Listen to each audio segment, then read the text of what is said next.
ಬೆಂಡಿಕಾಯಿ ಗ್ರೇವಿ ಪಲ್ಯ ಮಾಡೋದು ಹೆಂಗೆ ನೋಡಿ ಬರ್ರಿ. ಮಸ್ತ್ ಇರ್ತೈತಿ. ಒಂದ್ಸರಿ ತಿಂದ್ರೆ ಮತ್ತೆ ತಿನ್ನಬೇಕು ಅನ್ನೋಂಗೆ ಇರ್ತೈತಿ. ಬೆಂಡಿಕಾಯಿನ ತೊಳೆದು ಇಟ್ಕೊಂಡಿರ್ಬೇಕು. ಮೊದಲು ನೀರಿದ್ರೆ ಇಲ್ಲ ಕಾಟನ್ ಅರ್ಬಿ ಒಳಗೆ ಇಲ್ಲ ಒರೆಸಿ ಇಟ್ಕೋಬೇಕು. ಇಲ್ಲಾಂದ್ರೆ ಮುಂಜಾನೆ ಮಾಡೋದ್ರಿಂದ ರಾತ್ರಿನೇ ಇಲ್ಲ ತೊಳೆದು ಇಟ್ಕೊಂಡಿರ್ಬೇಕು. ಮುಂಜಾನೆ ಅಡುಗೆ ನೀರೆಲ್ಲ ಹೋಗಿರ್ತೈತಿ, ಡ್ರೈ ಇರ್ತೈತಿ. ಬೆಂಡೆಕಾಯಿನ ಮಧ್ಯದ ಭಾಗ ಅಷ್ಟೇ ಕಟ್ ಮಾಡಿ ಇಟ್ಕೋಬೇಕು. ಒಂದು ಸ್ವಲ್ಪ ದೊಡ್ಡ ಪೀಸ್ ಮಾಡಬೇಕು. 10ರಿಂದ 12 ಬೆಂಡೆಕಾಯಿನ ದೊಡ್ಡ ಪೀಸ್ ಮಾಡಿ ಕಟ್ ಮಾಡಿ ಇಟ್ಕೊಂಡಿನ ಇದನ್ನ ಈಗ ಒಂದು ಕಡಾಂಗಿಗೆ ಹಾಕಿ ಸೈಡಿಗೆ ತೆಗೆದಿಟ್ಕೋತೀನಿ. ಗ್ರೇವಿ ಮಾಡೋಕ್ಕೆ ಬೇಕಾಗಿರುವ ಸಾಮಗ್ರಿಗಳು ನೋಡಿರಿ. ಉಳ್ಳಾಗಡ್ಡಿ, ಕರಿಬೇವು, ಹಸಿ ಕೊಬ್ಬರಿ, 2 ಸಣ್ಣದಾಗಿರೋ ಟೊಮೊಟೊ, ಕೊತ್ತಂಬರಿ, 2 ಟೊಮಾಟಿನ ಸಣ್ಣ ಮಿಕ್ಸರ್ ಜಾರಿಗೆ ಹಾಕ್ತೀನಿ ರೀ. ಎಲ್ಲ ಕೊಬ್ಬರಿ ಎಲ್ಲ ಕಟ್ ಮಾಡಿ ಇಟ್ಕೊಂಡು ನೋಡಿರಿ, ಅಷ್ಟು ಎಲ್ಲ ಹಾಕ್ತೀನಿ.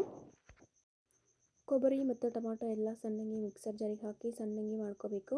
ಒಂದು ಕೊಬ್ಬರಿ ಮತ್ತು ಟೊಮಾಟೊ ಪೀಸ್ ಎಲ್ಲಿ ಉಳಿದಿರಬಾರ್ದು, ಪೂರ್ತಿ ಸಣ್ಣ ಹಾಕಬೇಕು ನೋಡಿರಿ. ಈ ರೀತಿ ಪೇಸ್ಟ್ ಥರ ಬರಬೇಕು. ಎಲ್ಲಿ ಏನೂ ಉಳ್ಕೊಂಡಿಲ್ಲ, ಎಲ್ಲ ಸಣ್ಣಗೈತಿ.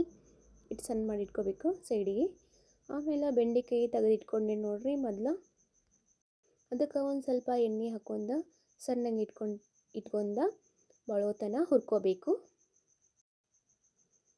ಸ್ವಲ್ಪ ದೊಡ್ಡ ಪೀಸ್ ಇಟ್ಕೊಂಡೀನಿ ರೀ ನೋಡಿರಿ. ಸಣ್ಣಗೆ ಇಟ್ಕೊಂಡು ಎಲ್ಲ ಹುರ್ಕೋಬೇಕು. ಈಗ ಎಲ್ಲ ಹುರಿದವು. ಈಗ ಇದನ್ನು ತೆಗೆದ ಒಂದು ಪ್ಲೇಟಿಗೆ ಹಾಕ್ತಾನು. ಪ್ಲೇಟಿಗೆ ಹಾಕಿ ತೆಗೆದಿಟ್ಟಿದ್ದರಿಂದ ಅದೇ ಕಡಾಂಗಿ ಇಡ್ತೀನಿ ರೀ ಗ್ಯಾಸಿನ ಮೇಲೆ. ಅದಕ್ಕೆ ಒಂದು 3ರಿಂದ 4 ಸ್ಪೂನ್ ಎಣ್ಣೆ, ಸ್ವಲ್ಪ ಸಾಸಿವೆ, ಸ್ವಲ್ಪ ಜೀರಿಗೆ, ಕರಿಬೇವು, ಒಂದು ದೊಡ್ಡದೊಂದು ಉಳ್ಳಾಗಡ್ಡಿ ಕಟ್ ಮಾಡಿ ಇಟ್ಕೊಂಡಿನಿ ರೀ ಮೊದಲು. ಅದನ್ನ ಈ ಒಗ್ಗರಣೆಗೆ ಹಾಕ್ತಾನು. ಒಗ್ಗರಣೆಗೆ ಹಾಕಿದ್ದೆಲ್ಲ ಮತ್ತು ಸ್ವಲ್ಪ ಹುರ್ಕೋತೀನಿ ರೀ ಒಗ್ಗರಣೆ ಎಲ್ಲ ಚೆನ್ನಾಗಿ ನೋಡಿರಿ. ಸ್ವಲ್ಪ ಕೆಂಪಗಾಗುವಂಗೆ ಹುರ್ಕೋಬೇಕು. ಈ ಹುರಿದಿಂದ ಕೊಬ್ಬರಿ ಮತ್ತು ಟೊಮೊಟೊ ಎಲ್ಲ ಮಿಕ್ಸಿಗೆ ಹಾಕಿ ಇಟ್ಕೊಂಡಿರೋದು ಇದಕ್ಕೆ ಹಾಕಿ ಮಿಕ್ಸ್ ಮಾಡ್ತಾನೆ. ಒಂದು 1.5 ಸ್ಪೂನ್ ಆಗುವಷ್ಟು ಖಾರ ಪುಡಿ, ಸ್ವಲ್ಪ ಅರಿಶಿನ ಪುಡಿ, ಸ್ವಲ್ಪ ಸಾಂಬಾರು ಪುಡಿ, ರುಚಿಗೆ ತಕ್ಕಷ್ಟು ಉಪ್ಪು, ಸ್ವೀಟಿಗೆ ಬೆಲ್ಲ ಬೇಕಾದ್ರೆ ಹಾಕೋಬೋದು ರೀ. ನಮಗೆ ಬೇಕ್ರಿ ನಾವು ಹಾಕೋತೀವಿ, ನೀವು ಬೇಡ ಅಂದ್ರೆ ಬಿಡ್ಬೋದು. ಇನ್ನೊಂದು ಸ್ವಲ್ಪ ಮಿಕ್ಸ್ ಆಗೋತಕ್ಕ ಎಲ್ಲ ಮಿಕ್ಸ್ ಮಾಡ್ಬೇಕ್ರಿ ನೋಡಿರಿ. ಕುದಿಯಾಕತ್ತೈತಿ ಈಗ ಚೆನ್ನಾಗಿ. ಕುದಿಯಾಗ ಈಗ ಬೆಂಡೆಕಾಯಿ ಎಲ್ಲ ಹುರಿದ ತೆಗೆದಿಟ್ಕೊಂಡಿನಿ ನೋಡಿರಿ. ಅದನ್ನು ಈ ಒಗ್ಗರಣೆಗೆ ಹಾಕಿ ಎಲ್ಲ ಮಿಕ್ಸ್ ಮಾಡ್ತಾನೆ ಚೆನ್ನಾಗಿ. ಎಲ್ಲ ಕುಡ್ಕೋಬೇಕು. ಬೆಂಡೆಕಾಯಿ ಎಲ್ಲ ಒಗ್ಗರಣೆಗೆ ಮುಳುಗಿಸಿ ಚೆನ್ನಾಗಿ ಮಿಕ್ಸ್ ಮಾಡಬೇಕು ನೋಡಿರಿ. ಎಷ್ಟು ಚೆಂದ ಬಂದೈತಿ ಗ್ರೇವಿ, ಮಸ್ತಾಗೈತಿ.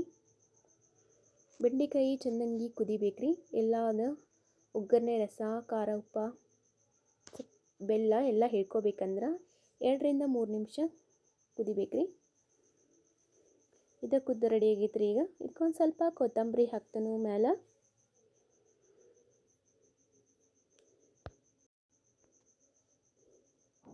ಕೊತ್ತಂಬರಿ ಹಾಕಿ ರೆಡಿ ಆಗೈತಿ. ಇನ್ನು ಪ್ಲೇಟಿಗೆ ಹಾಕ್ತಾನೆ ಈಗ ನೋಡ್ರಿ. ಗ್ರೇವಿ ಎಷ್ಟು ಮಸ್ತ್ ಬಂದೈತಿ.